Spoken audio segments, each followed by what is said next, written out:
우리가 구원받았다는 건 엄청난 하나님으로부터 축복을 받았다는 증거인 줄 믿습니다. 저도 이제 세월이 가면서 신앙 50년인데 세월이 가면서 주님께서 나를 찾아오셔서 나를 구원하시고 또 여기까지 주님을 섬길 수 있다라는 이 자체 하나만으로도 세월이 갈수록 이게 얼마나 귀한가를 더욱 이렇게 더 뼈저리게 느끼게 만들어 주시더라고요. 나이 먹을수록 더 그런 것 같아요. 근데 이 신앙이 어린 사람들은 구원을 너무 가볍게 생각하고 에서와 같이 장자권을 우습게 여겨서 결국 저주받은 어떤 조상이 되죠. 그것처럼 구원받은 것을 너무 우습게 여기고 그것을 가볍게 여겼다가 에서처럼 빼앗길 수도 있다는 거죠. 그게 개인적이고 마지막 때는 정말 구원을 잃어버릴 사람이 수도 없고 그 증거들이 지금 나타나는 게 이단에 빠진 사람들, 그다음에 세상으로 돌아간 성도들, 타락한 성도들, 이게 다 뭐냐면 구원을 우습게 여긴, 가볍게 여긴 증거들이라는 것이죠. 그러면 그 성도들은 분명한 것은 구원이 그렇게 가볍지 않거든요. 예수님이 십자가에서 죽으신 우리가 이제 예수님의 고난 이런 거를 생각한다면 또 예수님이 우리 위해서 죽으셨다는 이 하나만 보더라도 우리 죄가 얼마나 크고 우리의 구원을 이루시기 위해서 얼마나 큰 대가를 치렀다라는 것을 우리는 알 수가 있는데 이것을 가볍게 여긴다는 것은 결국 구원을 이룰 수 있다라는 거예요. 그렇기 때문에 예수 믿는 사람의 한 번 구원은 영원한 구원? 누가 그렇게 얘기합니까? 자기 구원을 우습게 여기서 타락하고 주님 부인하고 그런 성도가 구원을 받은 자일까요? 그렇지 않습니다. 그래서 마귀는 우리의 구원이 별거 아닌 것처럼 생각하게 해서 교회를 떠나게 하고 신앙생활 가볍게 여기게 만들고 이런 모든 것들이 결국 사단의 전략이거든요. 그래서 마지막 때가 되면 구원받기도 어렵고 구원받아서도 구원을 우습게 여겨서 구원을 잃어버릴 성도들이 무지무지 많아진다는 거죠. 그래서 우리는 더 정신 차려서 구원을 지키고 또 이 구원 안에 있는 하나님의 축복들을 누리고 또 하나님을 자랑하며 살아야 될 줄 믿습니다. 근데 구원 다음에 온 두 번째 큰 축복이 뭐냐면 우리의 영육의 문제를 해결해 주시고 도와주시는 성령님의 역사라는 거예요. 성령님이 우리에게 오셔서 우리 힘으로 신앙이나 우리의 삶을 꾸려갈 수 없기 때문에 그분이 보혜사, 또 다른 보혜사로서 돕는 자로서 우리에게 오셨는데 사단이 이거를 또 어떻게 속이느냐? 신앙사라고 우리가 삶을 살아가는 데 있어서 성령님을 의지하지 못하게 하는 거, 이거 두 번째 사단의 전략이에요. 구원받지 못하게 한 것에 실패를 했다면 구원받은 다음에 그 성도가 살아가는데 신앙과 삶에 성령님을 의지하지 못하게 만든다는 거죠. 그래서 성령님을 무시하거나 성령님에 무지하거나 성령님께 무관심하거나 또 성령님을 더욱더 오해하는 이런 것들이 다 뭐냐면 사단의 전략에 걸린 사람들이에요. 그래서 많은 성도분들이 이거를 몰라가지고 신앙생활을 자기 힘으로 하고 선한 의지, 선한 성품 가지고 신앙생활을 하려고 하는 사람들이 많은데 이미 그 신앙이 아주 중요한 걸 놓치고 가는 사람들이에요. 그리고 어떤 사람은 이렇게 문자적인 말씀으로만 그 말씀을 지식으로 쌓고 율법적 행위를 갖는 그것만으로도 신앙생활 다 했다라고 하는 이것도 사단의 속임수에 넘어가는 겁니다. 잘못 배운 거예요.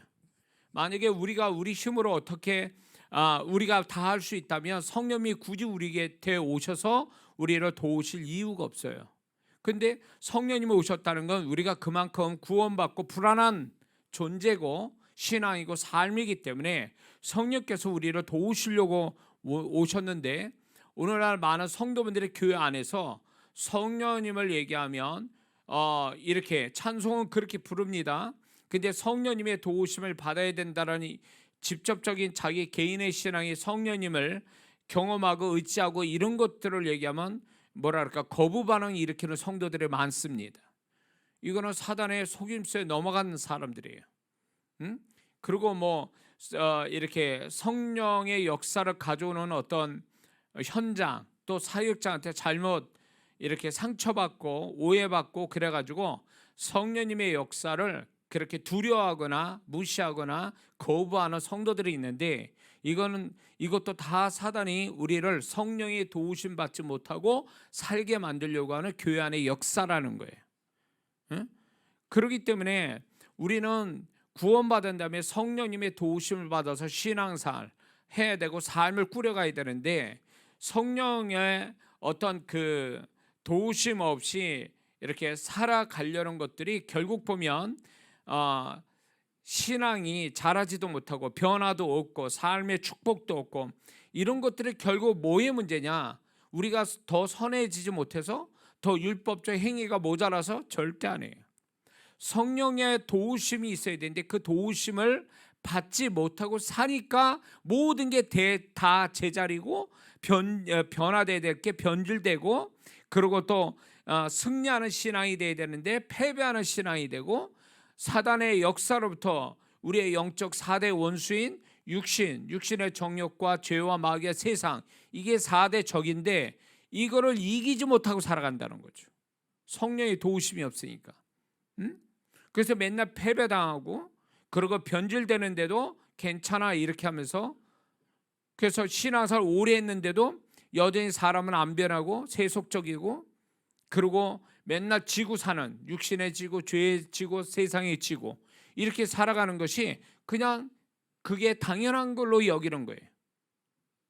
이게 얼마나 어리석고 얼마나 사단은 박수칠 일이고 하나님은 다 한숨 나오시는 거예요. 이런 우리의 모습에.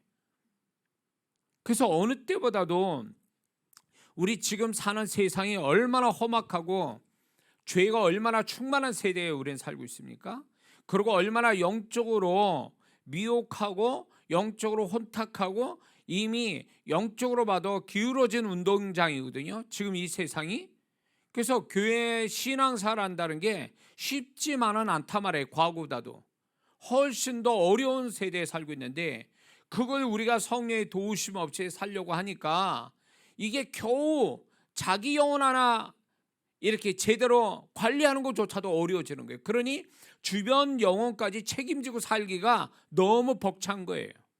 그런 세대 속에 우리가 살고 있다고요. 거기에다가 이제 주님이 오심이 가까운 때, 여러분들 영적으로 깨있는 사람은 그런 걸 느낄 거예요. 어느 날, 그날과 그 시는 모르겠지만 그분이 오신다라는 어떤 시대적 증거가 있고 사인들이 나타나고, 그 다음에 영적으로 깨있는 자는 주님과 소통하면은 뭔가 이게 긴장감이 있고 과거 어느 때보다 더 신앙생활 잘해야 된다는 어떤 부담감이 또 온단 말이에요. 그거는 결국 뭐냐면 주님이 오실 때에 우리가 신부로서, 그분의 신랑으로서 신부로서 들림받는 신앙을 준비하고 있어야 되는데, 그 신부의 신앙이 그게 간단치 않다라는 거죠. 그게 얼마나 수준 높은 신앙을 요구하는 줄 아세요? 유대인의 신부는 유대인의 그 풍속에 보면 남녀가 이렇게 결혼하기로 하고 약혼을 하죠. 우리 옛날에 약혼식을 했잖아요. 어른들은 그 약혼을 정혼을 하고 결혼할 때까지는 거의 1년이 된다고 그래요. 그래서 1년 동안을 이 신부가 될 여자는 신랑이 될 사람이 언제 와서 자기를 데려가서 결혼식을 할지를 모르기 때문에 그 신부는 화장을 하고 옷도 바로 나갈 수 있는 옷으로 그렇게 입고 잠을 잔다 그래요. 선잠을. 그러고 1년을 거의 1년을 보내는 거예요. 그러다 어느 날 신랑이 신부를 데리러 오는데, 그 날과 그 시는 예수님도 모르신다고 그랬죠. 그게 유대인의 품소에서 어떻게 우리가 알 수 있냐면, 그 신랑이 신부를 데려가는 그 날은 오직 신랑 아버지만 아는 거예요. 신랑 아버지가 야 이때 가라 그럴 때에 그 신랑이 신부를 데리러 가는 거예요. 그러니까 신랑도 모르는 거예요. 그처럼 주님이 오실 날은 그날과 그 시는 예수님도 모른다고 그랬잖아요. 그렇기 때문에 신랑이 오면 친구와 함께 큰 소리로 신부를 맞으러 나올 때 신부가 정말로 준비돼서 신랑을 만나야 비로소 결혼이 이루어지는 거란 말이에요. 그 밤에. 그처럼 우리가 정말로 주님을 만날 만한, 신랑 대신 주님을 만날 만한 어떤 자세, 신앙의 어떤 자세를 분명히 가지고 이 세상에 사나 이 세상에 속한 자가 아닌 주님의 속한 자로, 주님의 신부로서의 거룩함을 가지고 주님을 사모하고 기다리고, 이런 신앙을 가지고 사는 것이 지금 신앙을, 바로 신부의 신앙이거든요. 근데 오늘날 성도분들이 신부의 신앙이 아니라 뭐 정말 세상과 짝한 자는 간음한 자라고 얘기했듯이 정말로 세상을 두리번거리고 딴 남자로 찾아보고, 그러고 자꾸 뭐랄까 아주 그냥 편하게 잠을 자고, 이런 어떤 비유적으로 그런 모습이 오늘날 보여진단 말이죠. 그러니까 이런 모습들이 결국 주님 맞이할 만한 존재냐 신앙이냐라고 할 때, 제가 과거에 신앙생활 할 때보다 더 수준 낮은 신앙을 지금 갖고 있단 말이에요, 성도들이. 근데 괜찮아 이러거든요. 이 정도면 뭐 옆에 견주어봐도 별 차이 없다라는데, 그게 도토리 키재기라는 거죠. 어떻게 보면 이게 우리가 너무 안일한, 사단이 우리를 속일 때 뭐냐면 괜찮아 이거거든요. 다음에 괜찮아, 이게 사단이 쓰는 전략이에요. 이 정도면 됐어. 이런 것들이 결국 우리의 어떤 긴장감을 풀게 만드는 사단의 속임수예요. 근데 성령께서, 성령의 충만한, 성령의 타치를 받고 사는 사람들은요, 성령께서 계속 그 사람의 존재와 신앙의 수준을 높이도록 계속 푸시한다는 거예요. 긴장감을 주고 부담을 주고 근심을 주고 회개케 하고, 이대로 있으면 안 되겠다라는 자꾸 뭔가 이 영적인 불안감을 자꾸 넣어준단 말이에요. 그래서 옆 사람 둘러볼 것도 없이 주님이 자신을 이끌어가니까 거기에 막 그냥 쫓아가느냐고 정신이 없는 거지. 그게 성령과의 어떤 관계가 잘 돼 있고 성령의 타치를 잘 받는 사람들의 특징이 그거예요. 절대로 자기 신앙이 지금 됐다로 여기지 않는다는 얘기예요. 근데 어느 그 성령의 타치를 받지 않는 성도들은요, 자기가 생각해보는, 자기 육신의 생각으로, 자기의 어떤 생각으로 이 정도면 됐어라고 생각하면서 신앙생활 한다는 거죠. 그러니까 누가 이렇게 너 그렇게 하면 위험해, 불안해, 너 잘못될 수도 있어, 이렇게 옆에서 이렇게 찔러대는 사람이 없는 거예요. 그러니까 이대로 조사운이에요. 저 정도도 뭐 나와 별 차이 없는데 이 정도면 된 거 아니냐, 이런 식으로 가거든요. 그거는 성령의 타치를 안 받은 사람들이 그렇게 하는 거예요. 성령의 타치를 받는 사람이면 그럴 수가 없어요. 그럴 수 없다고요. 그래서 흔히 영적으로 깨어있다 이렇게 얘기하는데, 영적으로 깨어있는 사람은 사방팔방이 다 보이잖아요. 느끼고 다 보여지잖아요. 잠자는 사람은 몰라요. 세상 어떤 제 여동생, 그 바로 밑에 여동생인데, 이 친구는 한번 자면요 뭐라고 그래도 못 일어나요. 너무너무 깊게 자가지고. 그래서 한 번은 저희 집이 이제 단독주택이었는데 낮이었어요. 근데 이 친구가 잠이 많은데 한 번 자면 못 일어나. 그러니까 아무래도 안 일어나요. 그 이제 식구들이 나갔다 들어왔는데 문을 안 열어주는 거예요. 너무 깊게 자가지고 뭔 소리에도 안 들어. 그래가지고 결국은 담을 넘어가지고 유리창 깨듯이 막 이렇게. 그러니까 그때 가서야 이제 정신을 차려서 문을 열더라고요. 그러니까 우리 여동생이 그렇게 잠이 많아서 그런 친구인데, 오늘날 성도분들이 이렇게 깊은 잠에 빠져가지고, 영적인 깊은 잠에 빠져서 자기 상태를 모르는 거죠. 그러다 보니까 그냥 교회 그냥 대충 나오고, 식사 기도하듯이 그냥 간단하게 기도하고, 그러면서 성령의 타치를 받아서 자꾸 뭔가 자기 상태를 알고 뭔가 더 부지런 떨어야 되는 이 신앙을 포기한단 말이에요. 안 한단 말이에요.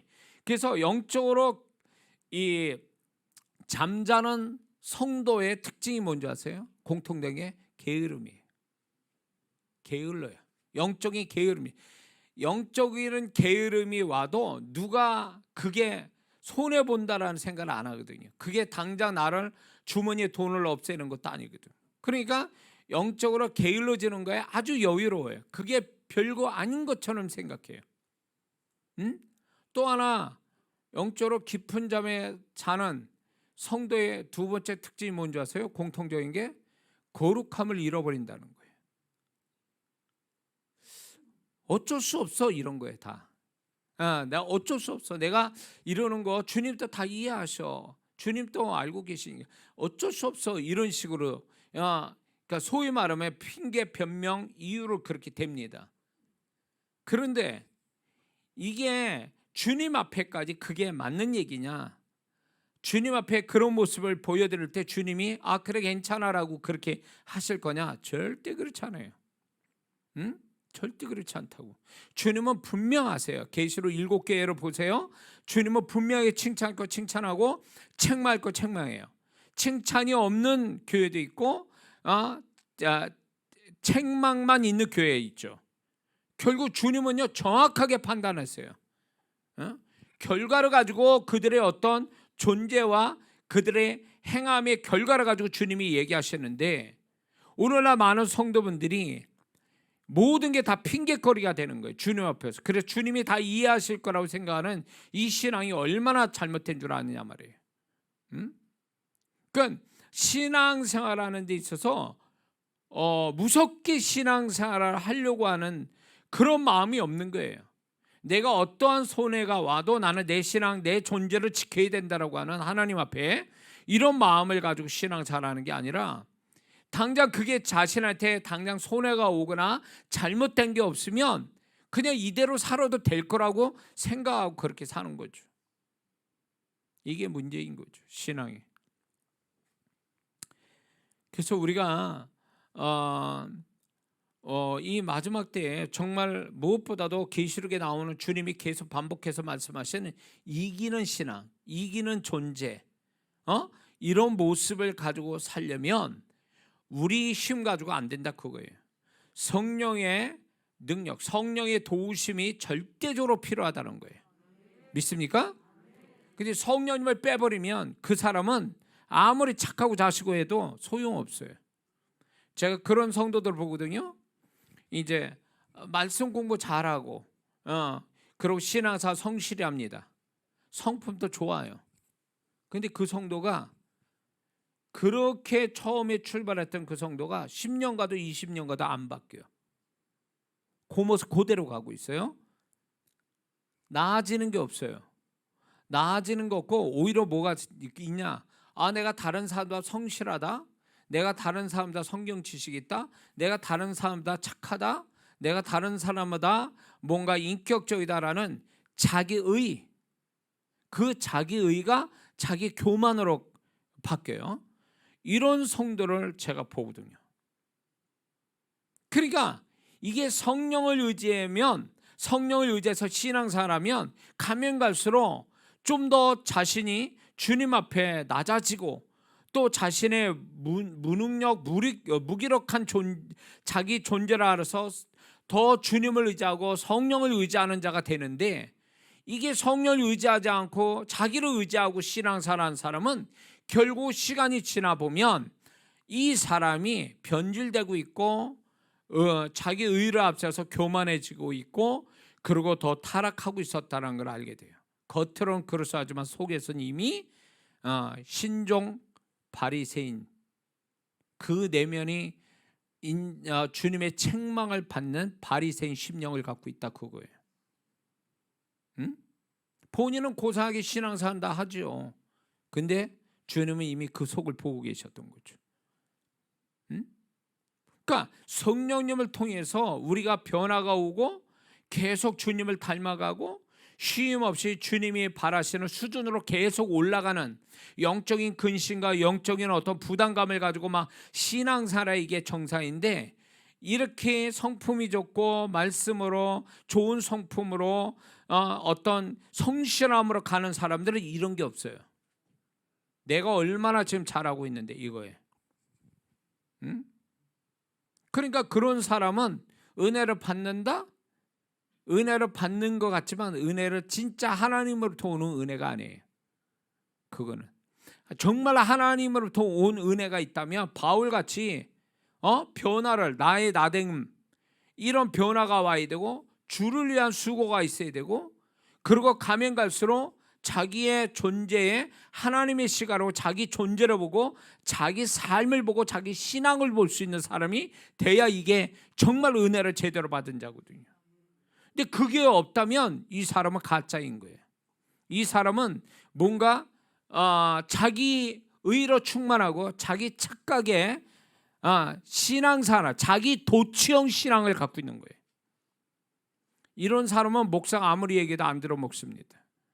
그런 얘기하면요 기분 나빠요. 응? 당신이 뭔데 내가 여지껏 잘하고 있었는데 거기다 대고 무슨 얘기하는가 이러더라고. 말은 안 하지만 속에서 벌써 이미 그 사람은 그렇게 그 마음을 갖고 있거든요. 그러니까 그렇게 평생 사는 거예요. 응? 그러면 주님이 그런 성도가 정말 주님을 깊게 경험하고 주님과 같이 동행하고 연합된 삶을 얘기하려면 못해요. 그 사람들은요. 왜? 자기의 도취된 사람이 그렇게 돼 있는데 주님이 어디로 같이 이렇게 맞아떨어지는 공감이 되고 연합될 부분이 없어요. 공통분모가, 교집합이 없다고 이렇게 공통분모가 없단 말이에요. 그러니까 이런 사람은 자기는 자랑할 줄 몰라도 주님과 함께 살아서 주님이 자기한테 뭘 어떻게 하셨다는 얘기는 못한다 그 얘기예요. 왜? 주님이 뭔가 성령의 타치를 받아가지고 뭔가 그 사람이 자꾸 뭔가 주님 닮아가기 위해서 성령의 타치 받아서 성령의 의지에서 자꾸 자기를 뱀의 허물 벗듯이 자꾸 양파 껍질을 벗겨듯이 자기를 자꾸 벗겨내는, 그렇게 해서 주님과 점차 닮아가고 주님과 소통이 되고 주님과 어떤 공감이 이루어지고 주님과 또 연합이 되어가는, 이걸 대고 이걸 기쁨을 삼고 이거로 얘기할 줄 알아야 되는데 이게 안 된다 그 얘기예요.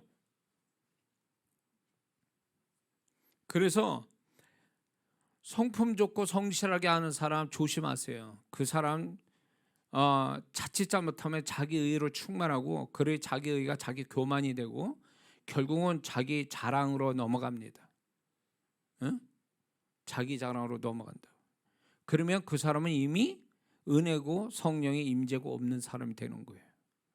응? 오히려 어떤 사람이 정말 성령의 타치와 주님을 더 닮아갈 수 있냐면 자기 자신을 알아. 너무 내가 못됐다라는 걸 알아.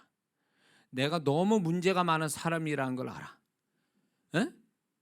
그래서 성령님이 날 도와주지 않으면 항상 시한폭탄 같은 자기를 인식하고 있는 거예요.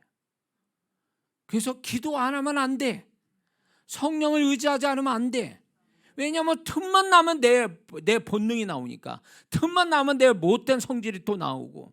그러니까 이 사람은요 나를 의지할 수가 없어. 나라는 존재가 방해거리가 된다는 걸 알기 때문에 내가 나를 못 고치니까 성령께서 나를 잡아주시고 통제해 주시고 성령님께서 주님의 것을 부어줘야 내가 비로소 살 수 있다라는 이게 딱 정리가 되거든요. 이렇게. 그러니까 이런 사람은 못 견뎌요. 주님 없이는 못 견디고 성령님의 도움 없으면 막 숨을 못 쉴 정도예요. 그런 사람이 정말 주님과 연합되기에 딱 좋은 심령이라 그거예요. 내 얘기하는 거예요 지금. 다른 사람은 어떤 저 이제 신학교 가고 막 그럴 때 성품이 정말 좋은 친구들이 있어요. 부럽더라고. 성품이 좋아. 야 신앙생활 참 잘한다. 다른 사람한테 칭찬받고. 근데 나는 내가 나를 봐도 나는 아니거든. 아무리 감추려도 이놈의 이 불안전한 불안한 내 인격, 내 어떤 태도, 어떤 내 엉성한 뭔가 또 문제가 많은 나 자신을 자꾸 나를 아니까 다른 사람과 이렇게 뭔가 한다는 게 겁이 나는 거예요. 내가 너무 문제가 많은 사람이다 보니까. 나 때문에 문제가 어떻게 될 것 같고 막. 그러니까 저는 오로지 나는 나를 아니까 내가 이렇게 살다가는 목사고 뭐고 아무것도 안 되겠다 싶어가지고 정말로 주님 마음 또 성령님의 도우심 얼마나 구했는지 몰라요. 응? 지금 또 이렇게 성령으로 충만하지 못하고 주님의 마음이 덮여지지 않으면 나라는 존재가 나와요. 이게 어디 가겠냐고 내가. 응? 그러니까 내가 나를 알잖아요. 그러니까 이게 만약에 이게 징글맞게 내가 목사를 그렇게 오래 하고 신앙서 50년 했으면 뭔가 좀 다듬어지고 뭔가 나아져야 되는 거잖아요. 징글맞게 이게 안 되더라고요. 응? 안 되고 틈만 나면 이게 튀어나오려고 작정하고 있어요. 틈만 나면. 그래가지고 이게 툭 튀어나오면 이제 제 아내하고도 내 성격이 나와가지고 툭 튀어나와서 또 다투고 이래버리면 제 아내도 마음이 상하겠지만 정말 더 마음이 상한 건 나예요. 이게 내가 이게 긴장을 푸니까 이게 본래 내 모습이 또 나오는구나. 그래가지고 이걸로 내가 망하게 생겼다는 거지. 응? 그러니까 이게 긴장을 풀 수가 없어요. 그러니까 기도 안 할 수가 없고 성령 의지하지 않을 수 없고 주님의 마음을 달라지 않을 수가 없는 거예요. 그래야 사니까. 그래서 여러분들이 좋게 보는 건 제가 아니에요. 제가 아니고 성령님과 그다음에 주님의 마음으로 덮임을 받으니까 이 모습인 거예요. 이거 다 빼버리면 나의 어떤 추악한 나의 못난 모습만 툭 튀어나오게 돼 있는 사람이거든요. 응? 그래서 어쩌면 주님이 저같이 여러분보다 어쩌면 더 못난 나를 통해서 주님이 나타나게 하시려고 못난 나를 써 주시는지도 몰라요. 내가 그래서 주님을 더 의지하니까 주님이 그런 어떤 나의 태도 때문에 주님이 더 나타나신다는 생각이 들어요. 응? 제가 나이도 이만큼 됐고 목회도 이 정도 하고 신앙생활 이 정도 됐는데도 항상 불안하고 뭔가 긴장하지 않을 수가 없고, 그러니까 죽는 그 순간까지는 긴장을 풀 수가 없는 거예요. 어느 순간에 어떻게 될지를 모르니까 나라는 인간이라는 게. 그래서 주님이 그걸 기뻐하시는 것 같아요. 네가 너를 아는구나. 그래서 나를 의지하는구나.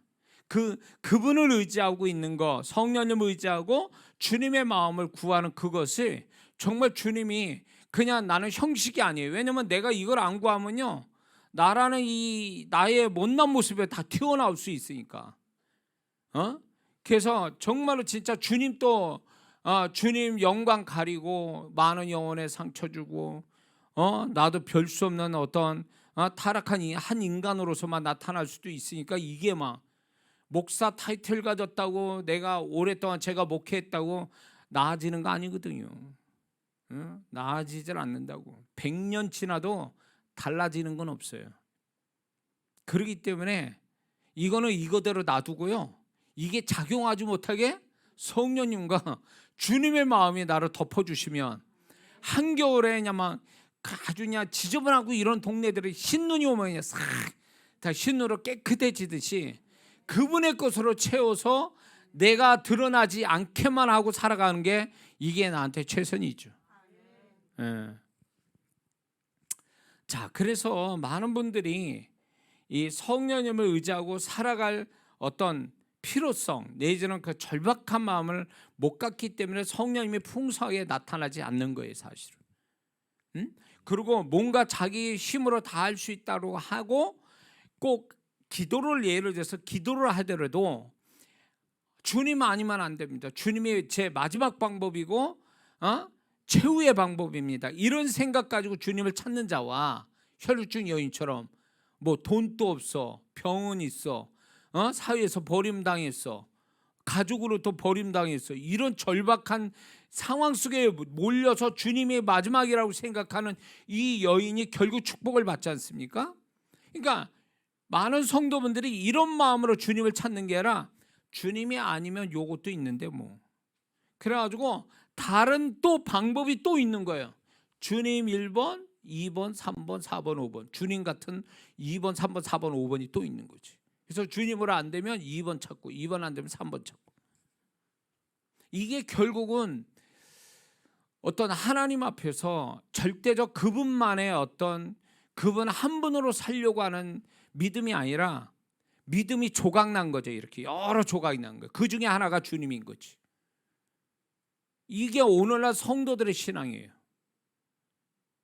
그래서 저는 찬양 그거 있죠. 주 나의 모든 것. 찬양이 있죠.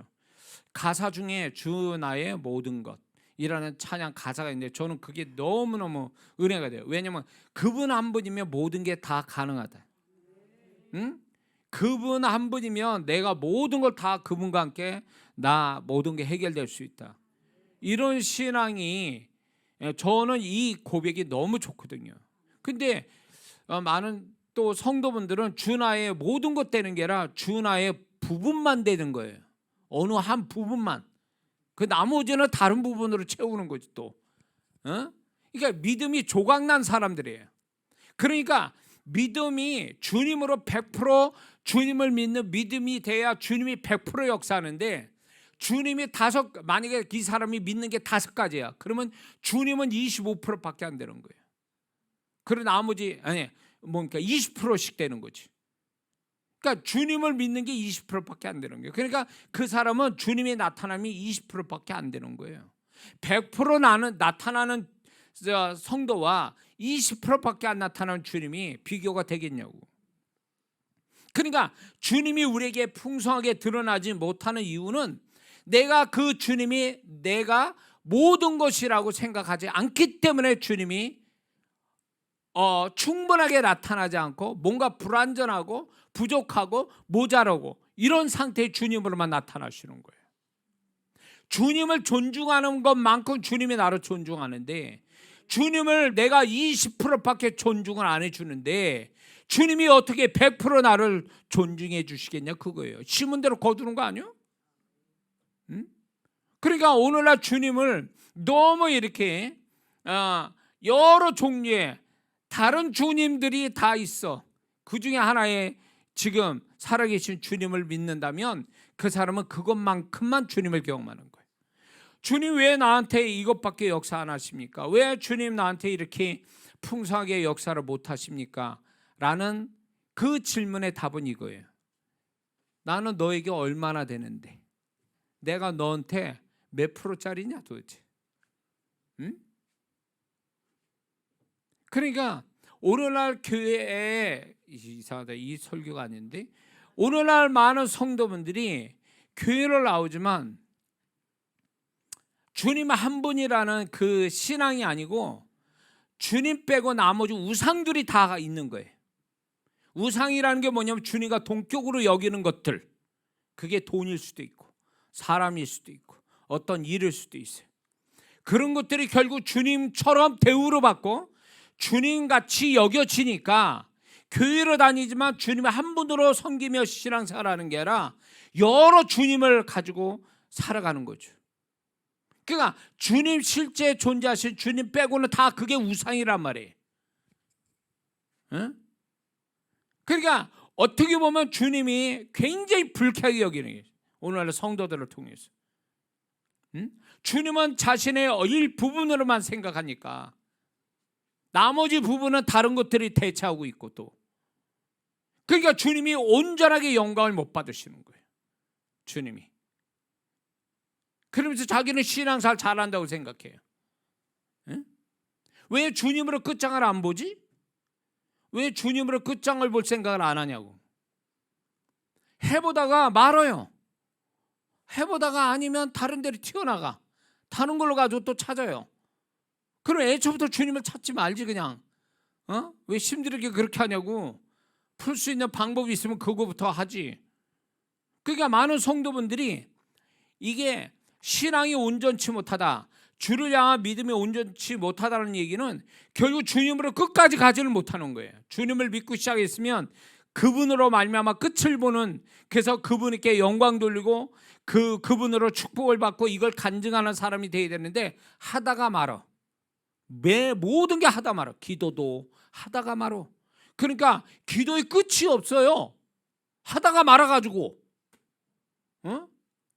뭔가 시작을 해도 주님과 시작했다 나중에 보면 주님이 없어. 다른 거하고 붙들고 지금 하고 있어. 배신이지 이건. 주님에 대한 배신이요. 주님이 인격을 가지시고 우리를 상대하는데 나는 너무 비인격적으로 주님을 대한다는 거 아십니까? 그러니까 주님이 굉장히 불쾌하게 여기는 거예요. 그러니까 주님이 대우를 못 받으셔. 오늘날 가면 갈수록 주님이 성도들에게 온전한 대우를 못 받으세요. 왜냐하면 내가 주님을 낮췄기 때문에 그런 거예요. 주님의 지분이 내가 주님같이 여겨지는 것들 중에 주님을, 그러니까 그 주님에 대한 지분이 작은 거지. 그만큼 주님의 수준이 떨어진 거예요. 우리 입장으로 주님, 나로 인하여 주님이 낮아져 버린 거죠. 주님을 낮추고 자기가 높아진다? 어림도 없지. 주님이 낮아진 것만큼 그 사람 낮아지게 돼 있어요. 주님을 높이는 자가 주님으로부터 높임을 받아. 그를 높이라 그러면 그가 너를 높이리라. 그를 품으라 그러면 그가 너를 영화롭게 하리라. 응? 그러니까 우리는 이게 주님과 이렇게 주님과의 관계에서 내가 주님을 어떻게 대하고 있는가에 대한 이런 걸 성령으로 말미암아 지적을 받아야 되는데 우리는 그 지적을 받지 않는다는 거예요. 그 지적을 안 받으니까 내가 지금 잘하고 있는 걸로 착각하는 거예요. 행실만 세상 사람 볼 때 저 예수쟁이 저거 도덕적으로 윤리적으로 문제가 많아. 근데 나는 도덕과 윤리적으로 문제가 없으면 나는 지금 잘하고 있다고 생각해요. 그거는 절간 다니는 사람이 더 잘해요. 그 도덕과 윤리적인 거요. 우리 그 큰 고모니, 우리 고모님 그 가족이 이제 그 절간을 섬기는데 새벽마다 그 나이 드신 분이 새벽마다 목욕제기 하시고 그 해가 뜨기도 전에 암자로 올라가. 그렇게 해서 신앙생활 하더라고요. 그러니까 근데 예수 믿는 사람은요, 그 주님에 대한 존중함 이런 것들이 너무 없다는 거죠. 그러니까 주님을 너무 낮추어서 정말 주님을 사랑해서 주님을 높이기 위해서 신앙생활하는 게 아니라 결국은 나를 위해서 하는 거예요. 그게 내가 축복받고 나 잘 되자고 그러는 거예요. 주님이 귀해서 주님이 말씀하셔서 주님이 기뻐하실 것 같아서 주님의 뜻에 순종하기 위해서 이러면서 하는 게 아니라는 거예요. 다. 그러니까 결국 목표는 자기인 거예요. 주님의 목표가 아니에요. 그러니까 주님이 높임을 못 받으시니까 그 사람도 결국 주님의 손길이 풍성하게 나타나지 않는 원인이 여기 있다는 거죠. 주님의 존재를 그냥 막연하게 생각해요. 천국 가서나 만날 주님이라고 생각해요. 정말 그럴까요? 주님은 이 계시록 7교회를 보세요. 그 7교회가 살아서 교회 생활을 할 때 주님이 말씀한 거예요. 교회가 없어진 다음에 그 7교회 성도들이 없는 가운데서 얘기하신 게 아니라고. 그들이 다 살아 죽어버려서 없어진 그 다음에 얘기하신 게 아니라 실제로 그 교회가 그 당시에 그 교회들이 활동하고 있을 때 주님이 말씀한 거예요. 그러니까 주님이 얼마나 세세히 그들의 7교회 그들의 신앙 행위를 얼마나 잘 알고 계셨냐고. 그들의 존재와 신앙 상태를 얼마나 잘 알고 계셨냐고요. 그러니까 주님이 그런 분인데 우리는 주님을 천국 가서나 만나는 주님으로 생각하고 여기서만큼은 내가 마음대로 나를 위해서 신앙생활하고 내 마음대로 신앙생활하고 이런 것들이 결국 주님의 주님을 높이는 게 아니라 주님을 낮추는 것이 되는 거죠. 그러니까 우리의 삶, 우리의 어떤 삶이나 신앙이나 이런 게 좀 이런 느낌 받습니까? 좀 찝찝하고 뭔가 불안하고 뭔가 좀 석연치 않고 뭔가 좀 잘못은 했는데 뭘 잘못했는지 모르겠고 이런 마음이 들면 바로 정답은 이거예요. 우리가 도덕과 윤리적인 죄를 질 때만이 좀 이상한 거, 좀 죄스럽고 그게 찝찝하고 그게 잘못됐다고 생각되십니까? 그것만 내가 주님의 관계 속에서 주님을 잘못 대하고 있다는 것도 이게 잘못됐다는 생각이 안 되냐고. 응? 그러니까 주님에 대한 일편단심, 주님에 대한 신앙의 어떤 지조를 가져야 되는데 오늘날 성도분들이 이제 그 신앙을 오로지 주님으로 끝장을 본다. 주님 한 분으로만 나는 살기 원한다. 이런 신앙들이 아니에요. 과거에 우리 부모님 세대가 신앙생활한 그 신앙이 아니란 말이에요. 그러다 보니까 주님의 나타나심이 적을 수밖에 없고, 그러니까 축복이나 어떤 하나님의 역사들이 적을 수밖에 없는 거지. 응? 신앙은 결국은 주님과의 관계를 얘기하고 주님과의 사귐을 얘기하고 주님과의 교통, 주님의 어떤 동행, 연합, 이게 신앙의 핵심인데 우리 이걸 다 빼버렸어요. 이건 다 빼놓고 얘기해요. 응? 그리고 도덕과 윤리적인 아니면 자기 마음 편하게 하거나 자기가 뭔가 나아져가는 존재가 되기 위한 이런 어떤 사람의 교훈 같은 것만 우리가 찾아서 만약에 그걸 신앙으로 여긴다면 이 사람은 방향을 잘못 잡은 거죠. 응? 주님은 시퍼렇게 살아계셔서 그분은 나에게 말씀도 하시고 나에 대한 판단을 지금 하고 계시고, 그런데 우리는 그런 거를 정말로 그때마다 주님의 그 판단과 음성과 그분의 어떤 나를 어떻게 삶을 어떻게 이끌어가는지 이런 것들을 우리가 보면서 나를 돌아보고 내가 뭘 잘못했는지 내가 어떻게 해야 되는 건지 이런 걸 계속 고쳐가고 수정하면서 주님이 바라시는 존재로 이렇게 거듭나는 거, 크게는 아니더라도 그런 걸 깨달아가면서 이렇게 거듭나가는, 그래서 주님과 뭔가 점점 마저 돌아가는 세팅이 제대로 돌아가는 이런 모습으로 가는 것이 이게 진짜 신앙이고 주님이 인정하는 신앙이 아니겠냐는 거죠. 믿습니까? 우리는 행위의 율법 구약처럼 행위로 치우친 신앙이 아니란 말이에요. 내가 착한 사람 되자는 것도 그것도 아니란 말이에요. 응? 우리는 오로지 살아계신 그 주님과를 상대해서 그 주님을 알아가고 주님으로 말미암아 내가 주님 닮아가고 주님과 같이 통해서 주님의 손길을 보며 주님을 자랑하고 주님의 같이 사귐이 있는 신앙, 이게 진짜 신앙의 핵심인데 이런 걸 얘기해야 되거든요, 사실. 응? 이런 것들을 얘기하면서 난 주님과, 그래서 난 주님과 지금 또 같이 이렇게 살아가고 있다고 얘기가 돼야 되는데 이런 얘기를 할 성도들이 얼마나 될까요? 정말로 얼마나 되겠냐고. 그래서 저는 이걸 위해서 주님이 메신저로 부르셨다고 좀 확신을 가지고 주님의 마음을 대언하고 싶고 주님의 심정을 얘기하고 싶은 게 제 바람이거든요. 그래서 주님이 존중받는 세대가 돼야 된다. 응? 주님이 진정으로 존중을 받아야 돼요. 이제는 세상 사람한테 존중 못 받으시는 건 어쩔 수 없잖아요. 모르니까 주님을. 근데 교회 안에 믿는 자들이 주님을 존중하지 않는다는 거예요. 나 교회 나오는데요, 기도하는데 헌금하는데요, 그게 정말 주님을 존중하는 표일까요? 응? 그게 정말 주님을 존중하는 진정한 자기의 어떤 주님이 받으실 만한 거냐고. 마음 없이 헌금해요, 마음 없이 예배드리고. 그러면 그게 주님을 정말 존중을 여기는 거예요? 종교 생활하는 거예요. 그는 종교적 의식을 치르는 거고. 길가에 가서 음악 잘 듣고 이러면 잘 들었다는 의미에서 돈을 주잖아요. 그런 거 뭔 달라요, 뭐가? 마음이 없으면. 그러니까 정말 주님을 존중하는 것이 뭔지를 좀 배우는 신앙이 돼야 된다는 거예요.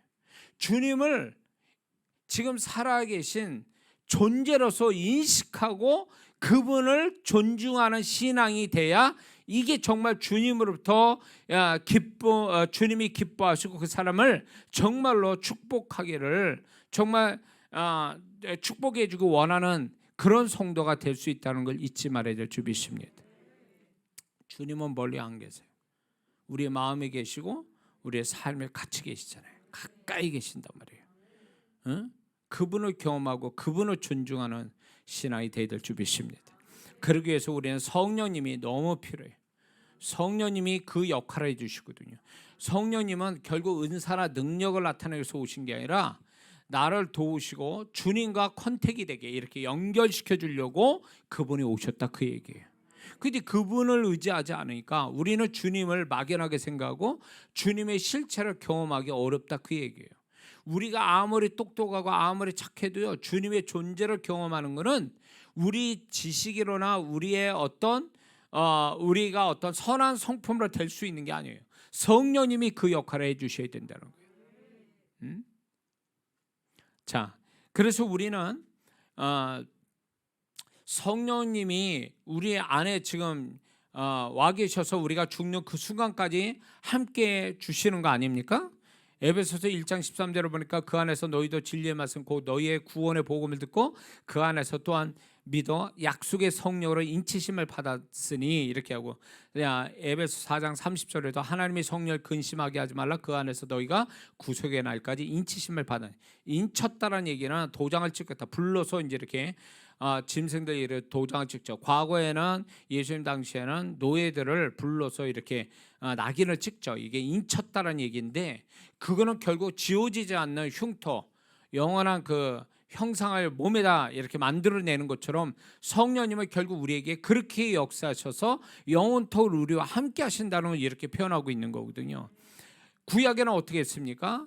선지자, 왕, 그다음에 뭡니까? 제사장에게만 성령이 임하시고 어떤 제한적으로 임하시고 때가 되면 또 떠나가시는 이런 성령님이었지만, 신약에서 놀라운 게 우리가 구원받은 매 성령님이 우리에 오셔서 영원토록 뭐 그 사람이 착하든 안 착하든 구원받으면 성령께서 영원토록 함께 하시는 거 아니냐 말이에요.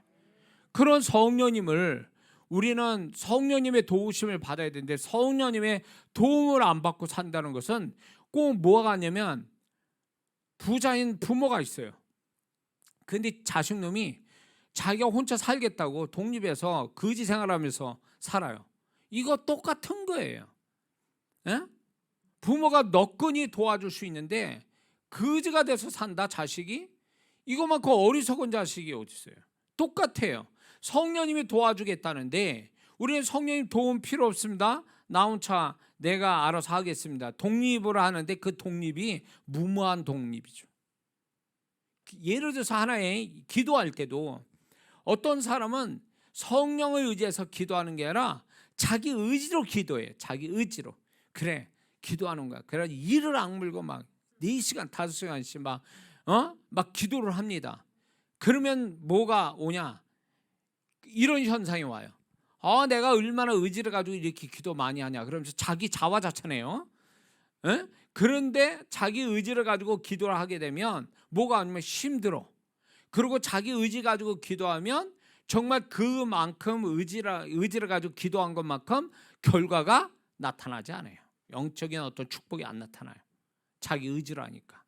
근데 성령의 도우심을 받아 기도하면 몰입도 잘 되고, 기도하는 가운데 성령께서 이 사람에게 또 주님과 컨택을 하면서 주님의 것을 공급받게 되고, 그분의 계시와 능력이 또 공급이 되고, 그 기도를 하나님이 원하는 기도 분량을 해서 기도 응답도 쉽게 오고, 이게 성령님이 역사해 주는 건데, 기도할 때 성령을 의지하면서 기도하는 게 아니라 자기가 하고 싶을 때 하고 끝내고 싶을 때 끝내고, 기도하는 가운데도 성령을 의지하지 않아요. 그러니까 기도를 어떻게 생각하냐? 힘든 것, 재미없는 것, 괴로운 것, 그러나 해야만 하는 것, 인식이 이렇게 되고 있다는 거예요. 정말 그럴까요? 구약에 하나님 뭐라냐면 너의 행복을 위해서 유래와 규례와 율례를 지켜야 될 게 아니냐 이렇게 말. 너의 행복을 위해서 신앙생활을 하라고 그랬거든요. 결국 우리가 신앙생활하는 거는 하나님께서 우리를 행복하게 만들어 주시려고 신앙생활을 하게 하는데 행복합니까? 신앙생활이 어쩔 수 없이 하고 괴로우면서 하고 힘들면서 하고 짜증내면서 하고 이러면서 신앙생활을 해요. 왜 그럴까요? 그건 육신의 신가족에서 그래요. 성령께서 주시는 힘으로 하면, 성령께서 함께 도우시면 그 신앙생활이 재밌단 말이에요. 행복하단 말이에요. 그래서 성령에 의지해서 성령의 도우심 받아 하는 사람은 모든 게 재밌고 즐겁고 결과도 좋고, 자기 힘 안 대로 성령의 도우심으로 뭔가 더 좋은 결과가 나오고, 이게 신앙생활인데 성령의 도우심이 없으니까 이게 자기 육신의 힘으로 하려니까 그런 현상이 오는 거예요. 재미없다라는 거죠. 그래서 우리는 영적인 어떤 그 영적으로 굉장히 잘못된 그 하나가 뭐냐면, 성령을 의지하지 않고, 또 오늘 얘기에서 같이 나눠질 게 뭐냐면 성령을 소멸시킨다는 거예요. 이게 무지에서는 이게 잘못이에요. 성령을 왜 여기 성령을 소멸케, 이때 당시에도 데살로니가 교회에서도 성령을 소멸케 하는 이런 것들이 있기 때문에 성령을 소멸치 말라고 얘기했는데, 성령을 소멸케 한다는 게 도대체 무슨 말이냐, 저도 이게 처음 몰라서 원어적으로 찾아봤단 말이에요. 성령을 소멸치 말며, 이 얘기는 그 한국 성경에서는 그 의미가 다 전달이 안 돼요. 근데 이게 원어적으로 보면 우리가 이해되는 게 뭐냐면, 성령을 소멸치 말라는 얘기는 이 소멸하다라는 이 단어의 원어가 억누르다, 불을 끄다 이런 뜻이에요. 그러니까 성령의 존재를 없애버린다는 게 아니라 성령의 일하심을 억제시키지 말라 이런 뜻이에요. 이 말씀은요, 성령의 일하심을 억제하지 마라.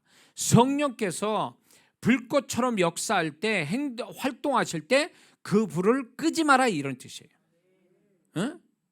그래서 이게 결국 뭐냐면, 성령께서 어떤 우리를 위한 어떤 행위를 갖고 있는데, 이거를 우리 입장에서 그거를 억제시켜 버린다는 거예요. 이게 참 아이러니한 게 뭐냐면, 사람에 의해서, 성도에 의해서 성령님이 제한을 받는다는 뜻이거든요. 이걸 어떻게 이해해야 되냐면, 자, 그 사람이 하나님이 구원받기로 작정된 영혼이 있어요. 그래서 전도자를 보냈습니다. 복음을 전했어요. 정확하게 예수 믿어야 됩니다. 예수 믿겠습니까? 라고 할 때 저 안 믿습니다 이렇게 말해버리는 거와 똑같은 거예요. 자, 성령님은 그 사람을 구원받게 하려고 전도자도 보내고 마음을 흔들고 있고 마음을 열어주시려고 하는데, 이 사람이 고집을 펴서 나 예수 안 믿습니다 그러면 어떻게 됩니까? 구원받겠습니까? 이 사람? 못 받아요. 왜? 하나님은 강제적으로 비인격적으로 그 사람 구원시키지는 않거든요.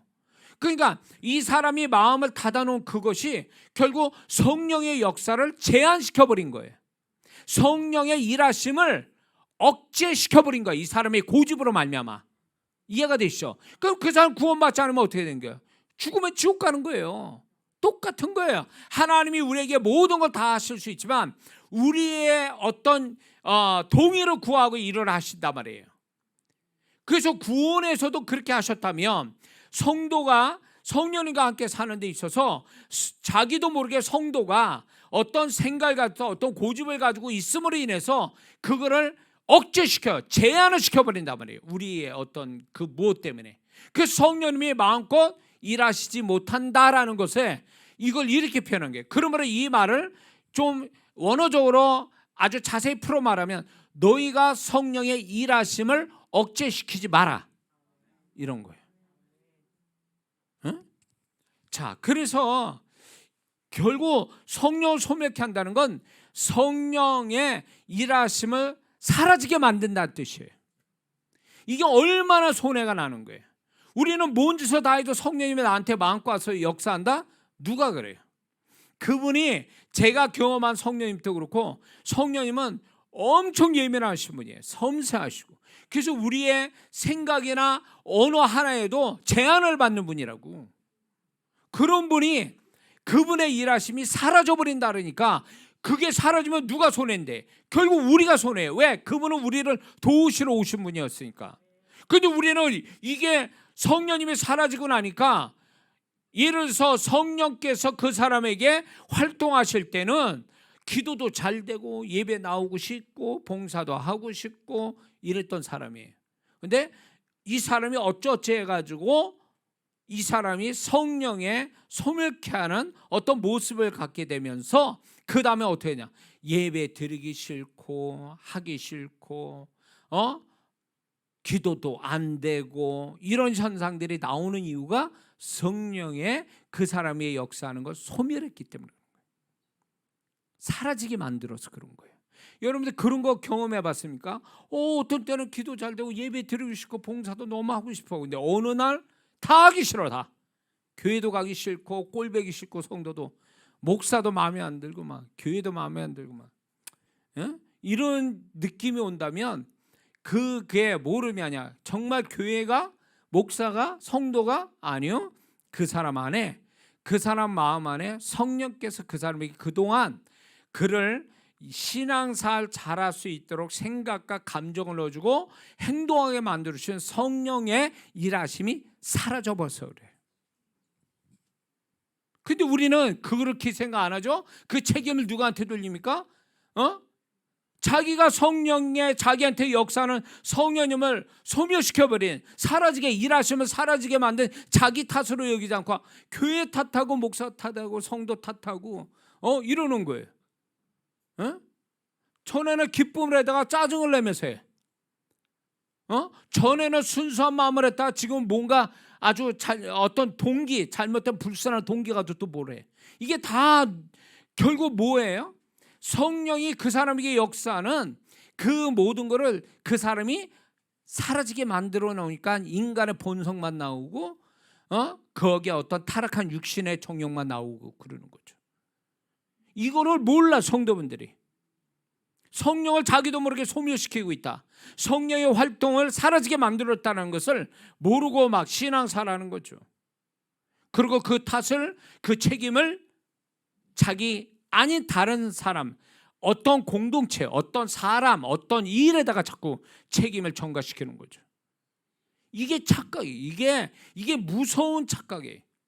사단이 이걸 얼마나 좋아하는지 몰라요. 이런 모습들을. 그런데 성령님이 굉장히 우리에게서 역사하고 싶은데, 내가 그 성령님을 소멸케 하는데, 그분이 성령께서 소멸케, 어떻게 그분의 성령님을 일하심이 소멸케 되느냐 할 때, 에베소 4장 30절 아까 얘기한 처럼 성령을 근심케 하면 성령의 사역이 소멸돼요. 성령님이 뭘 가지고 근심합니까? 우리 안에 계시니까 우리 안에 죄, 마음의 상처, 게으름, 이기심, 고집, 세속적인 태도, 말씀에 반대되는 태도, 이런 것들이 결국은 성령을 근심케 하고, 성령님이 근심하면 결국 성령께서 일하심이 사라지게 하는 거예요. 그래서 성령님을 계속 근심시키는 사람은 결국 성령님이 그 사람에게서 일하심이 사라져버려요. 그러니까 이 사람은 점점 더 악해지는 거지.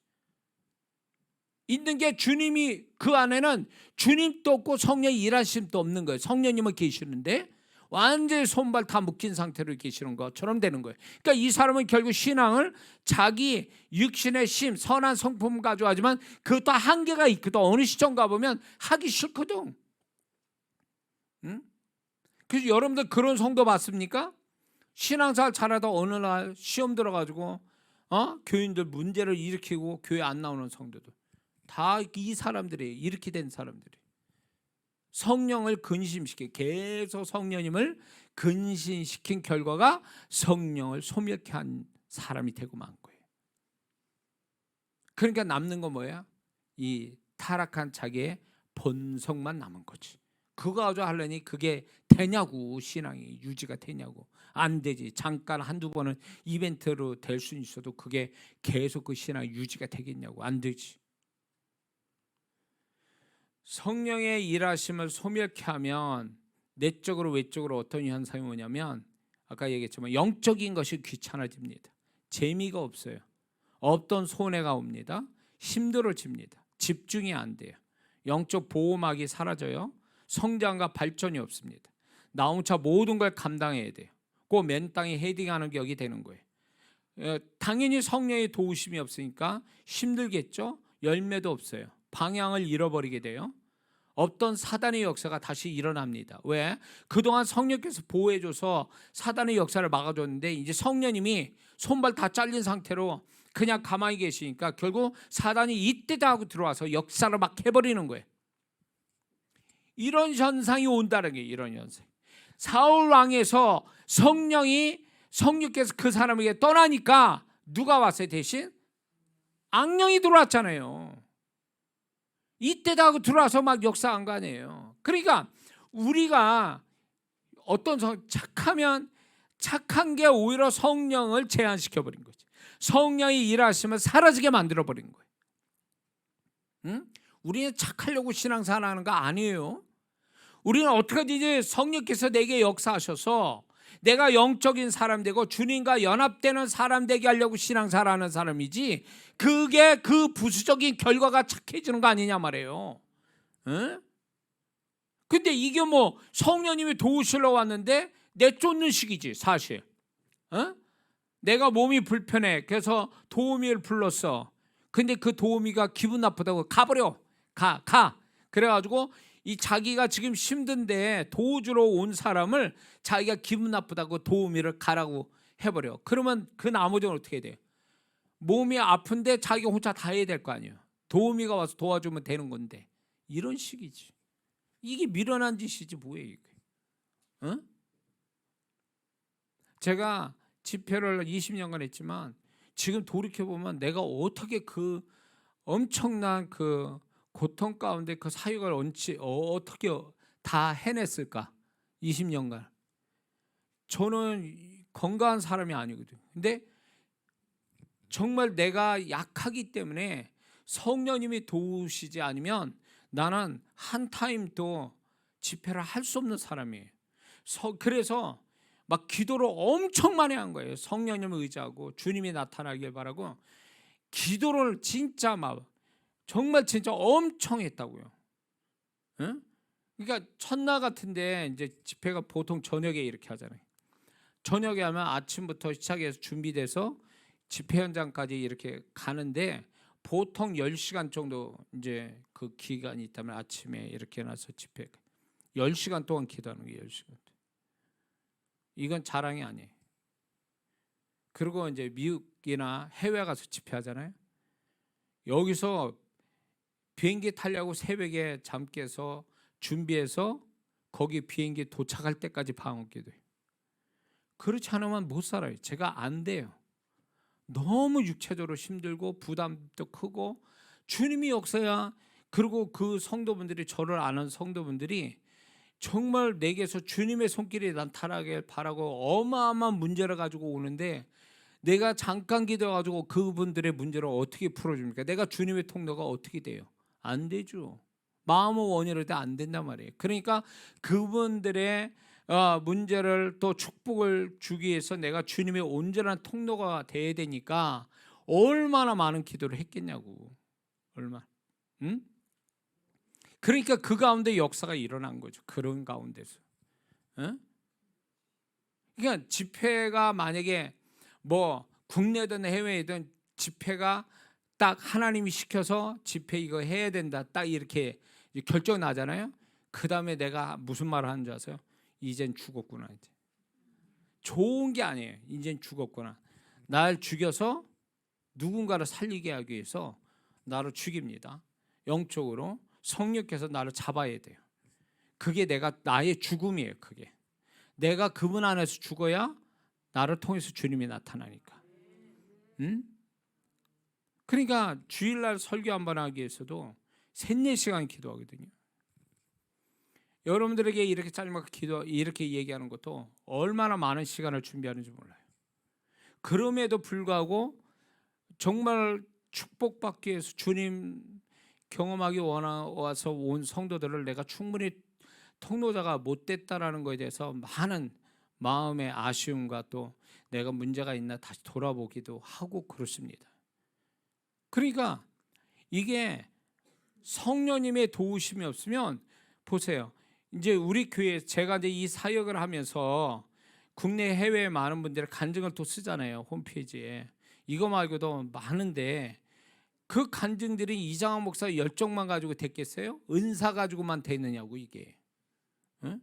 안 돼요. 그렇게 되는 게 아니에요. 그러니까 주님이 말씀하셔야 되고 주님이 손길이 가야 되는 거거든. 그러기 위해선 내 것 가지고는 안 돼요. 내 손이 가고 내 입이 나가면 안 돼요. 이건 안 되게 돼 있잖아요. 내가 무슨 말에 능력이 있습니까? 손에 능력이 있어? 없잖아요. 주님이 나타나야 되니까 얼마나 많이 주님의 이 말이 돼야 되고 주님의 손이 되게 해서 얼마나 많은 주님을 바라고 성령을 의지하며 제가 하겠냐고. 여전히 그래도 모자른데. 예? 근데 많은 성도분들이 이 진리를 깨닫지 못하는 거예요. 성령께서 뭔가 도와주려고 오면 자신이 성령을 소멸시키고, 성령의 일하심을 자기가 꺼트리고 소멸시키면서도 그게 얼마나 잘못되고 얼마나 그게 속상하고 그게 얼마나 억울한가를 생각지 않고 사는 거예요. 지금 또 성도분들이. 그러니까 자기 힘으로 신앙생활 한다니까. 자기 힘으로. 성령께서 도와주시는 힘으로 신앙생활 하는 게 아니라 자기 힘으로 하니까 뭐가 나오냐고. 힘만 들고 결과는 없고. 응? 그래서 저는 이 말씀이 얼마나 저한테 이렇게 마음에 새겨지는 말씀이에요. 이게. 그래서 제가 뭔가 이렇게 제 모든 사역이 영적인 사역이잖아요. 메시지부터 기도해주고 이런 영감 사역하는 것도 다 이게 성령께서 역사해 주지 않으면 안 되는 사역이에요. 흉내 내다 끝나는 원숭이 같은 사람이 되고 말거든요. 제가. 그러니까 이게 안 되려고 얼마나 이 성령님이 계속 나한테 역사해 달라고 얼마나 간절하게 하는지 몰라요. 이게 얼마나. 응? 그러니까 이게 집회를 하거나 메시지를 할 때 한두 시간 뭐 길어봐 5시간 6시간 하는 게 힘든 게 아니에요. 정말 힘든 건 내가 그분의 통로자가 돼야 되는데 통로자로 내가 준비가 그렇게 충분히 됐냐 이거예요. 그게 힘든 거예요. 그게 사실은. 그것만 되면요 역사는 그냥 쉽게 오는 거예요. 그런 걸 저도 많이 봤으니까. 응? 근데 그렇게 되기까지가 얼마나 준비가 많아야 되냐 말이에요. 얼마나 성령에 잡힌 바 돼야 되고. 근데 우리 목사만 저만 그렇습니까? 여러분도 마찬가지. 여러분 신앙생활이 열매가 있고 즐거움이 있고 그리고 역사가 오고 이러려면 성령께서 여러분 안에 마음 안에 여러분의 삶에 그분이 일하시는 것을 사라지지 않게 해야 되거든요. 사라지지 않게 하려면 성령을 근심케 하는 일이 계속 생겨서는 안 되는 거거든요. 근데 우리는 이거를 너무 이걸 가볍게 생각하니까 이 구절을 씩 지나가 버리거든요. 짤막하게 19절 간단하잖아요. 그러니까 이거를 지나쳐 버린단 말이에요. 근데 이 지나쳐야 될 게 아니에요. 이거는 이것 때문에 우리 신앙과 삶이 그냥 이게 완전히 180도 달라지는데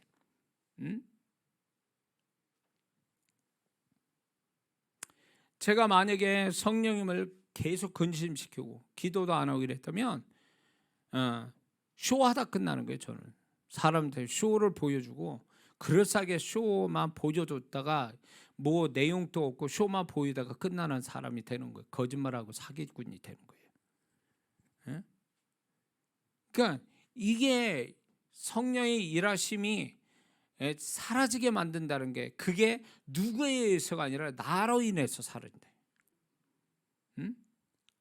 어떤 사람은 성령께서 영안여서 성령이 불로 임하고 계시는데 저는 분명히 영안여서 그걸 보고 있는데 그 사람 생각에서는 어떤 사람은 생각의 소리가 들리거든요. 이게 뭐 하는 거야? 그러면서 의심을 해요. 그리고 다들 이상하고만 이렇게 생각을 하고 있더라고요. 그러니까 성령께서 다른 사람은 막 머리부터 어깨로부터 막 성령이 불이 들어와서 난리가 나고 있는데 그 사람은 성령의 불이 안 들어가요. 흩어져요. 쫙 내려오다 흩어져 버려. 성령님이 그 사람 말은 안 했어요. 생각만 했다고. 생각을 했는데도 성령이 역사하질 않아요. 그러니까 그 사람에게 성령께서 사라지는 거예요. 일하심이 사라지는 거예요. 그 정도로 민감하신 분, 그 정도로 섬세하신 분이라고 그분이. 근데 우리는 그 성령님의 일하심을 적극적으로 환영하고 정말 사모하고 이래도 모자란 판에 성령님에 대해서 자기 멋대로 생각을 해버리니까 성령님이 그 사람한테는 죽은 분처럼 되어버리고 만 거예요. 오늘날도 그 성도들 얼마나 많은지 몰라요. 그런 성도들. 자기가 배우면 뭘 많이 배워서 뭘 아냐고.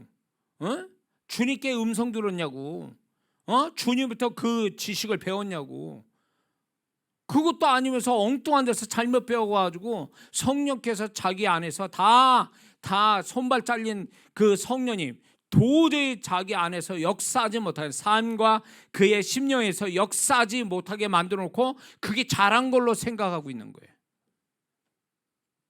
그러니까 이게 주님으로 도운 지식도 아닌 이상한 데서 배워가지고 이상한 신앙을 갖게 되어져서 성령님이 보증하지도 못하고 성령님이 일하심도 없게 만드는 이런 신앙을 가지고 그것도 정말 자랑스럽게 얘기하고 이런 사람들 얼마나 많은지 몰라요. 한심하죠. 불쌍하기도 하고. 자, 성령님의 일하심이 어떤 식으로 나타나냐면 고린도전서 12장 7절에 보면 각 사람에게 성령의 나타나심을 주심은 유익하게 하려 하십니다. 그분이 우리에게 나타나시는 것은 일하시기 위해서 나타나시는 것은 우리로 유익되게 하려고 하는 거예요. 그런데 어떤 걸로 유익하냐? 성경에 보면 성령님의 역할, 성령님의 일하심의 모양을 10가지 정도로 얘기하는데 그건 뭐냐면 첫 번째 고린도후서 13장 13절을 보면 성령이 교통하심이 있다는 거예요. 하나님과 우리 사이를 교통하고 성도와 성도의 교통을 하고 이 교통하심이 있다는 거예요. 그분의 교통하심의 일하심이 있고 디도서 3장 5절을 보면 성령님이 우리를 새롭게 하시는 일하심이 있다는 거예요. 세 번째는 그분이 로마서 8장 26절에 보면 우리를 정말로 탄식하는 마음으로 우리를 간구하신다. 기도하게 하시는 그분의 일하심이 있단 말이에요. 그리고 데살로니가 후서 2장 13절을 보면 그분이 우리를 거룩하게 하시는 일하심이 있어요. 다섯 번째는 에베소 4장 3절에 성령이 하나 되게 하시는 걸 심사하기. 성령께서 우리를 하나 되게 만들어 주시는 일하심이 있어요. 그리고 로마서 8장 14절에 갈라디아서 5장 18절을 보면 성령의 인도하심이라는 게 있단 말이에요. 그 인도하심이라는 일하심이 있고 베드로후서 1장 21절을 보면 성령의 감동, 성경은 성령의 감동으로 만들어졌는데 그 성령의 감동하심이라는 일하심이 우리에게 있다라는 거예요. 뿐만 아니라 고린도후서 3장 17절에 보면 주의 영은 주는 영이시니 주의 영 것에 거룩함이 자유함이 있는 자. 그러므로 우리를 모든 구속된 데서 자유케 하신 그분의 일하심이 있다는 거예요. 뿐만 아니라 갈라디아서 5장 22, 23절 성령의 9가지 열매도 결국 보면 성령의 일하심으로 나타나는 거거든요. 그리고 10번째는 요한복음 16장 14절에 성령님이 오신 것은 예수님의 영광을 드러내기 위해서 그분이 오셨다. 그러므로 예수님의 영광을 위하여 일하심이 있는, 그래서 성령님이 이 10가지가 적어도 성경 안에서 이 10가지의 그분의 일하심이 있단 말이에요. 이게 어마어마한 축복이거든. 이건 우리가 어떻게 할 수 없는 거예요. 이거는 아무리 신앙 연수가 많고 성경 지식이 있어도 이건 안 되는 얘기거든. 이걸 성령님이 해주시는데 성령님의 일하심을요 완전히 다 이제 이게 잘라버리는 거지. 일하심을 아주 소멸시켜봐요. 사라지게 만드는 거예요. 불꽃을 아주 그냥 물을 껴얹어서 아주 꺼버리게 하는, 이게 결국 뭐냐면 다른 데서 이게 오는 게 아니라 그 사람이 만든 거 그렇게. 그러니까 근사하게 앉아 있어도 이미 성령의 임재는 없는 사람, 성령의 일하심이 없는 사람, 이런 사람 얼마나 많은데. 응?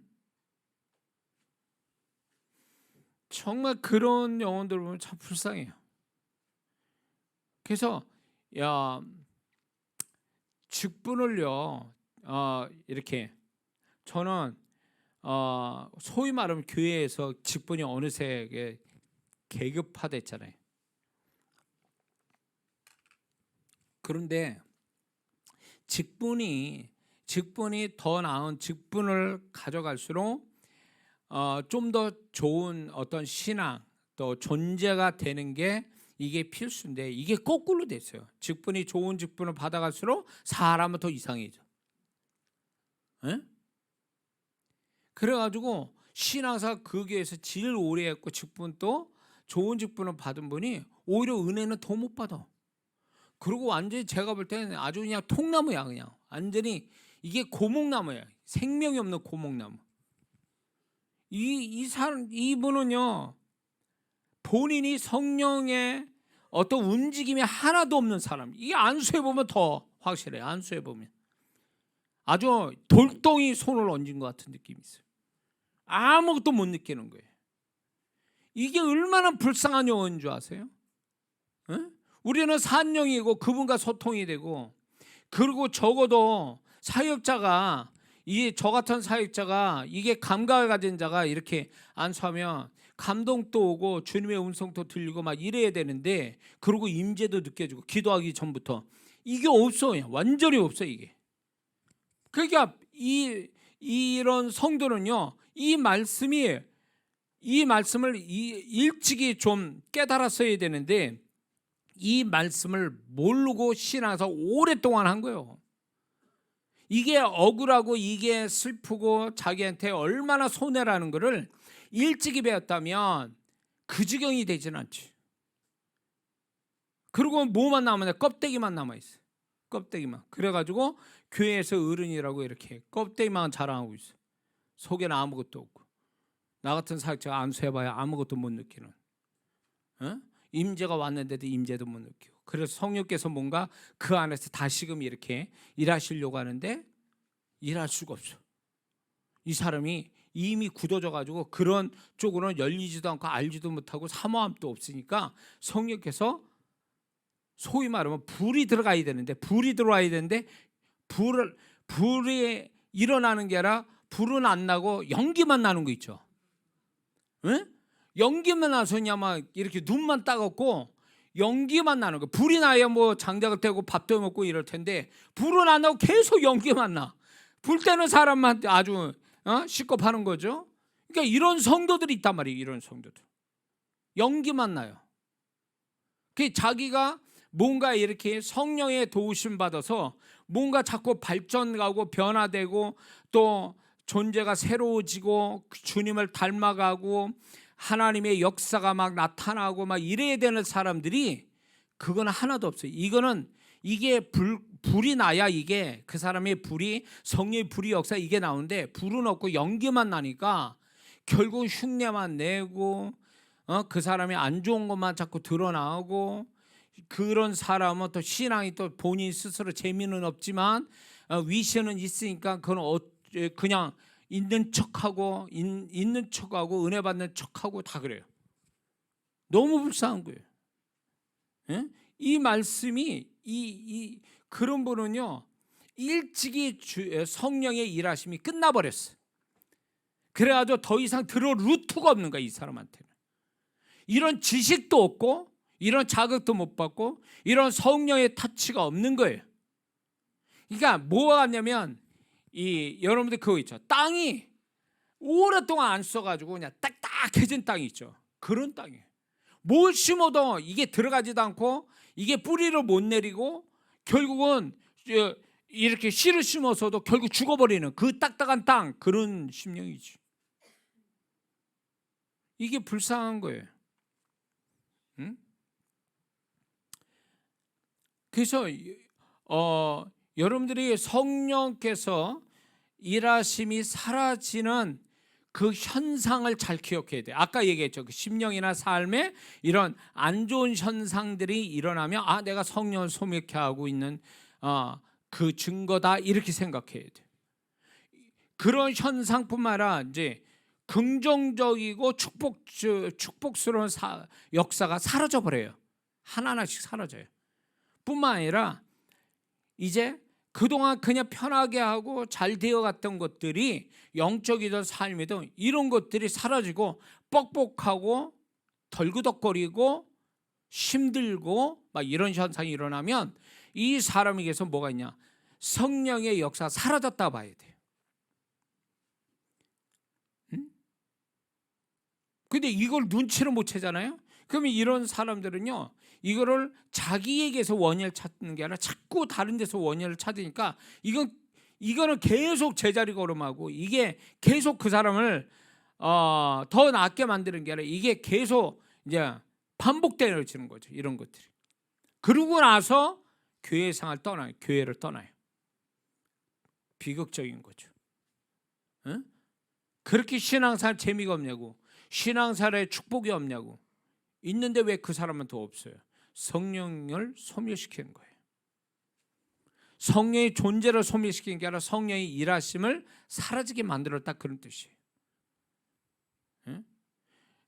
그나마 여러분들이 지금 이렇게 지금 이런 모습 가진 것도요, 성령께서 여러분을 도우시니까 이렇게 와 있는 거예요. 자기 본교회 가기도 쉽지 않아. 근데 이게 남의 교회 와가지고 그것도 멀리 있는 데서 막 찾아가지고 우리에게 이 주오신께 오느냐고 고생해서 와가지고 이 저녁에 이렇게 앉아있다? 이거는 성령의 역사가 아니면 안 돼요. 그래서 여러분들이 어떤 면에서 보면 참 대단하게 제가 보이는 이유가 그거예요. 우리 성도도 다 못 나오는 건지 안 나오는 건지 그럴 수도 있거든요, 사실. 그리고 뭡니까? 유튜브로 보면 쉽잖아요. 집안에 앉아가 소파에 앉아가지고 유튜브로 보면 간단하잖아요. 고생 안 하고 여기까지 올 필요도 없고. 근데 뭐 그 유튜브 보는 거 만족하지 못해서 여기까지 왔다라는 건 성령께서 마음 주시니까 온 거지. 그게 뭐 여러분이 정말 열정이 넘쳐서 왔겠냐고. 성령의 역사라고요. 그거를 내가 성품이 좋아서, 내가 열정이 있어서 내가 이런다라고 생각한다면 이건 큰 오산이에요. 그걸 다 성령님께 공을 돌려야 돼요. 성령님, 내 마음에 그런 마음을 주셔서 이렇게 고생되더라도 여기 오게 하셨습니다. 이렇게 성령님의 공을 돌려야 그분이 또 나에게 더 새로운 역사, 더 풍성한 역사를 할 거 아니냐 말이에요. 근데 그거를 자기 공으로 돌려. 얼마나 내가 고생하고 이렇게 왔는데 내가 대단해, 내 열심히 이러면서 자기 자랑하고 있어. 그럼 성령님이 분명히 해주셨는데, 배후에서 성령님은 그냥 제껴놓고 자기 자랑하고 있다면 성령님은 어떻게 해요? 제한을 받으신다. 일 안 하세요. 그분은 영광을 받으실 때, 존중을 받으실 때, 높임을 받으실 때 그분이 우리에게 더 풍성히 역사하는 거예요. 그래서 무조건 좋은 일, 착한 일, 영적으로 더 열심 내는 일, 이거는 다 그분이 하셨다고 그분의 영광을 돌려야 돼요. 사실 내용에 가서도 실제로 우리가 다 모든 걸 까 뒤집어서 다 처음부터 끝까지 그분이 보여주신다면 틀림없는 얘기예요, 이거는. 근데 우리는 내가 그런 거를 내가 직접 그분한테 음성 듣지 못하고 느끼지 못하고 알지도 못했다 그래서 그걸 내 공으로 돌린다면 그 사람은 성령님을 제한시키는 거죠.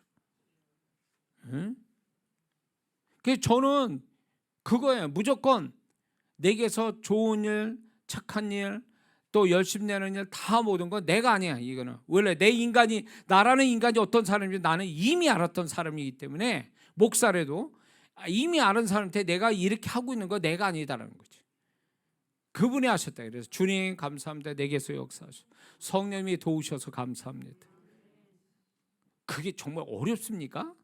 좀 그런 고백을 좀 하면 안 돼요? 맨날 강구하는 얘기나 하고 있고, 왜 그분의 앞에 나를 이렇게 만드신 그분 앞에 감사는 왜 우리가 인색하냐 말이에요.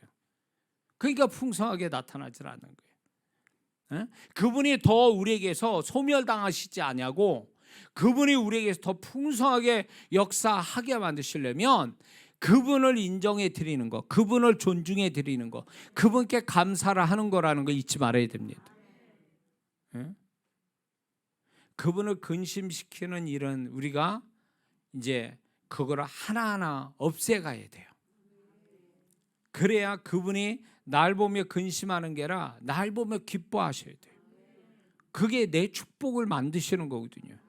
그러기 위해서 죄를 졌으면 빨리빨리 회개해야 되고, 내 고집 피울 게 아니라 성령님 어떻게 어떻게 할까요? 제가 어떻게 할까요? 이러면서 성령의 인도하심 순종을 하려고 애를 쓰고 말이에요. 그게 그분을 높이는 건데, 그러므로 우리가 그분이 이렇게 더 일하심이 풍성하도록 항상 어떤 곳이든 그분을 초청하는 거예요. 이게 아주 중요해요. 그분은 이 우주에 충만하신 분이거든요. 근데 충만하신데 역사는 아무데나 하시지 않아요. 그분의 역사는 그분을 존중하는 데서만 역사하세요. 성령님이 예를 들어서 성령님 술집에서 역사하시겠습니까? 그건 아니잖아요. 교회에서 역사한다는 게 뭐예요? 교회에서 그분을 높이니까 역사하는 거란 말이에요.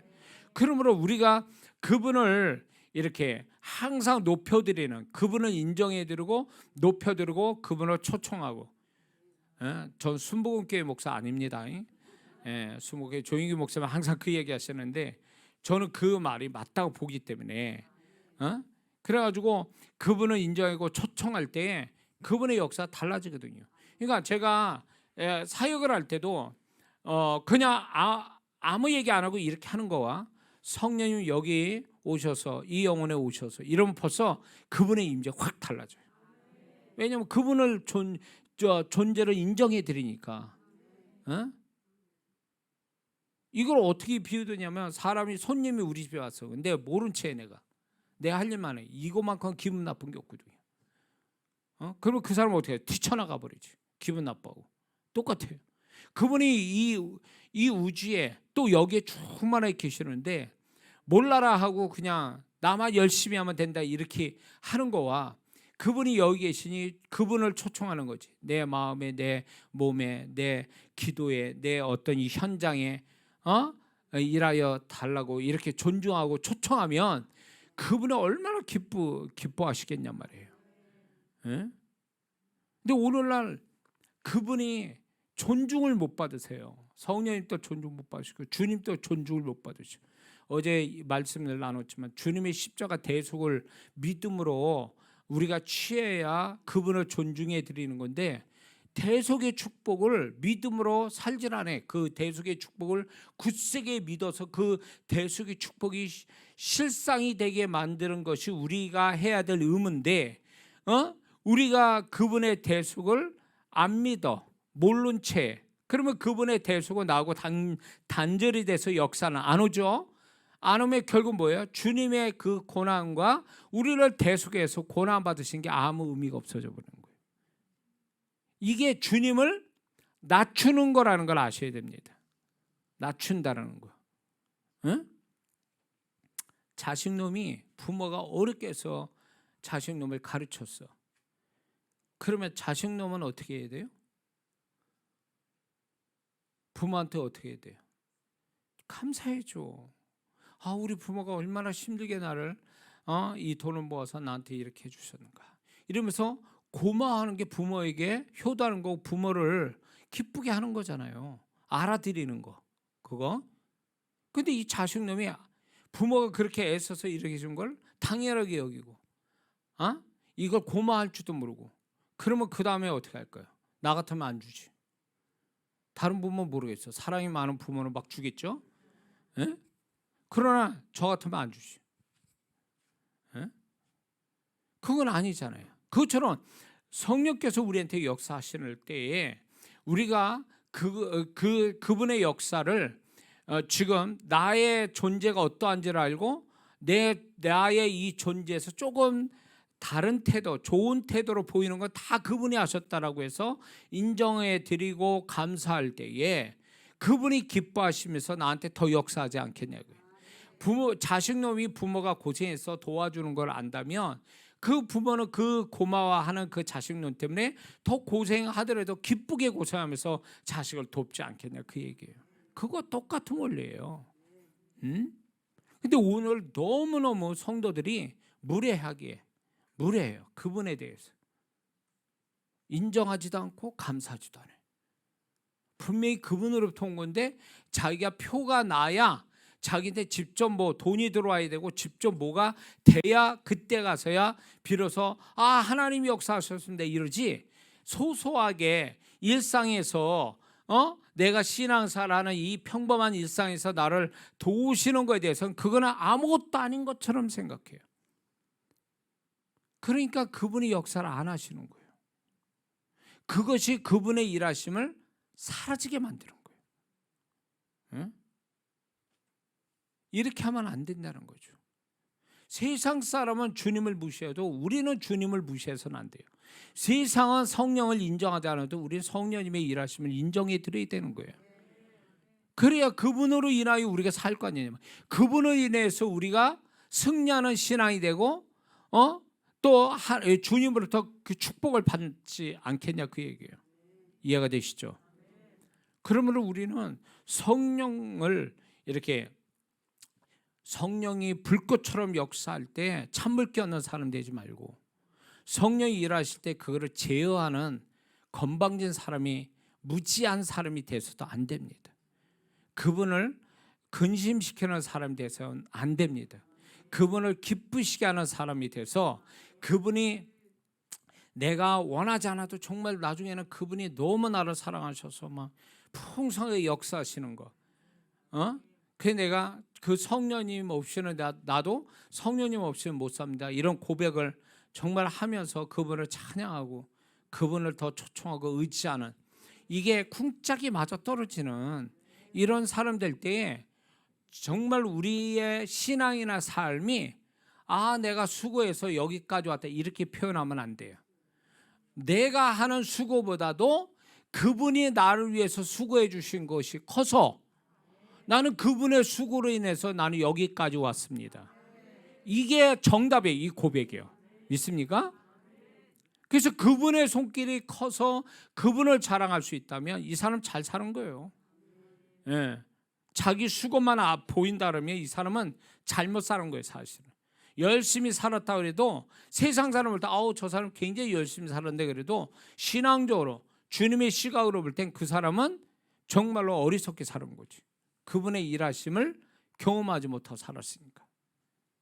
우리가 이런 사람 되지 않기 위해서 성령께서 일하심을 소멸시키는, 억제시키는, 사라지게 만드는 어리석음이 없어야 될 줄 믿습니다. 성령을 기쁘게 해드리는, 그렇게 해서 성령님과 동행하는 그런 사람으로 우리가 살아야 될 줄 믿습니다. 기도하겠습니다.